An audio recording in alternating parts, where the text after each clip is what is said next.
Pagpapalalim at pagpapaigting ng kooperasyon at alyansa sa Pilipinas at Estados Unidos ang layunin sa pagbisita ng Defense Secretary sa bansa o ng US Defense Secretary.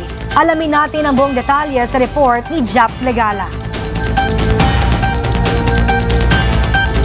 Mainit na tinanggap ni House Speaker Martin Romualdez si US Defense Secretary Pete Hegseth sa kanyang unang pagbisita sa Pilipinas. Ayon kay Speaker Romualdez, ang pagbisitang ito ay patunay na matibay na alyansa sa pagitan ng dalawang bansa, lalo na sa gitna ng tensyon sa West Philippine Sea. Layunin ng dalawang nasyon na mapalakas ang defense cooperation, mapanatili ang freedom of navigation at respeto sa international norms. Bukod dito, naniniwala rin si Romualdez na ang alyansa ng dalawang bansa ay makakatulong sa paglago ng ekonomiya, paglikha ng maraming trabaho at pagpapabuti ng buhay ng mga Pilipino at Amerikano. Umaasa si Romualdez na mapagtitibay ng pagbisita ni Hegseth ang kolaborasyon ng dalawang bansa tungo sa mas maunlad at mapayapang Indo-Pacific region. Isinalarawan naman ni House Deputy Majority Leader at La Union Representative Paulo Ortega V ang pagbisita ng US Defense Secretary bilang matatag at pangmatagalang partnership sa gitna ng mga hamon ng regional security. Binigyang diin din ni Ortega ang kahalagahan ng suporta ng mga kaalyadong bansa